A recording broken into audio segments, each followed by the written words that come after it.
السلام علیکم پیارے دوستو، امید کرتے ہیں کہ آپ سب خیر و عافیت سے ہوں گے۔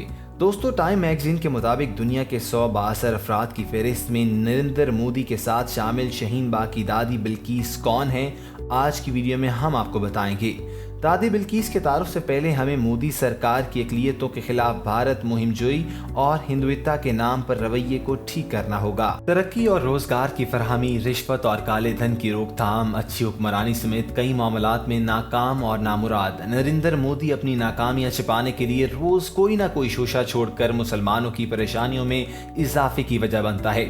مسلمانوں کے ساتھ جو ظلم روا رکھا ہوا ہے وہ نہیں ہونا چاہیے، جہاں 100 ارب کی آبادی کو ہر شام درجنوں ٹیلی ویژن چینلز پر چلانے والے تنخواہ دار ایجنٹ مسلمانوں کے خلاف فضار زہر آلودہ کرتے ہیں، تاکہ بھارت کی 25 کروڑ مسلم آبادی کو یہ بھی احساس دلایا جائے کہ تم میں سے ایک بھی عقل مند شخص موجود نہیں ہے۔ شہریت کے متنازع قانون یعنی CAA کے خلاف دلی کے شہین باغ کے علاقے میں ہونے والے مظاہروں کا مقبول چہرہ بننے والی 82 سالہ بلقیس بانو کو بھی ٹائم میگزین نے دنیا کے 100 سب سے بااثر افراد کی فہرست میں شامل کیا ہے۔ بلقیس بانو شہین باغ کی دادی کے طور پر جانی جاتی ہیں۔ وہ شہین باغ میں CAA کو واپس لیے جانے کے مطالبے کے ساتھ تقریباً 100 روز تک شدید سرد موسم میں جاری رہنے والے مظاہروں میں بھی شامل رہی، وہاں بیٹھی رہی اور اپنا حق مانگتی رہی۔ مقامی میڈیا کی رپورٹس کے مطابق بلقیس بانو ریاست اتر پردیش کے ضلع بلند شہر کی رہنے والی خاتون ہیں۔ ان کے شوہر تقریباً 10 برس قبل انتقال کر گئے تھے اور وہ کھیتی اور مزدوری کرتے تھے۔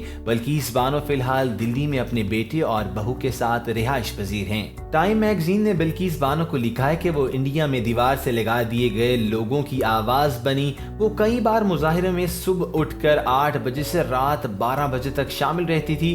ان کے ساتھ ان مظاہروں میں ہزاروں کی تعداد میں خواتین موجود ہوا کرتی تھی اور خواتین کو اس مظاہرے میں شامل ہونے کو مزاحمت کی علامت کے طور پر بھی دیکھا جاتا ہے۔ ایک رپورٹ کے مطابق بلقیس بانو نے سماجی کارکنان اور خاص طور پر سیاست دانوں کو جنہیں جیل میں ڈال دیا جاتا ہے، جیل ہو جاتی ہے، مسلسل ان کو امید دلائی ہے اور یہ پیغام بھی دیا ہے کہ جمہوریت کو بچائے رکھنا کتنا ضروری ہے۔ شہین باغ مظاہروں کے دوران ایک بار انڈیا کے وزیر داخلہ امت شاہ نے یہ کہا تھا کہ CAA پر ہم 1 انچ بھی پیچھے نہیں ہٹیں گے، اور اس کے جواب میں بلقیس بانو نے کہا تھا، اگر وزیر داخلہ کہتے ہیں کہ وہ 1 انچ پیچھے نہیں ہٹیں گے تو میں کہتی ہوں ہم 1 بال برابر بھی پیچھے نہیں ہٹیں گے۔ دوستو، اگر بات کریں تو ٹائم میگزین کے 100 بااثر افراد کی فہرست میں بالی ووڈ کے کئی اداکار جو ہیں وہ شامل ہیں، اور ان میں سے ایک آیوشمان کھرانہ بھی ہیں جو بہت بڑا نام ہے، بہت بڑے اداکار ہیں، وہ بھی اس فہرست میں شامل ہیں۔ دوستو، آپ کے دماغ میں یہ سوال بھی آ رہا ہوگا کہ CAA ایکٹ ہے کیا، تو یہ بھی آپ کو اس ویڈیو میں بتائیں گے۔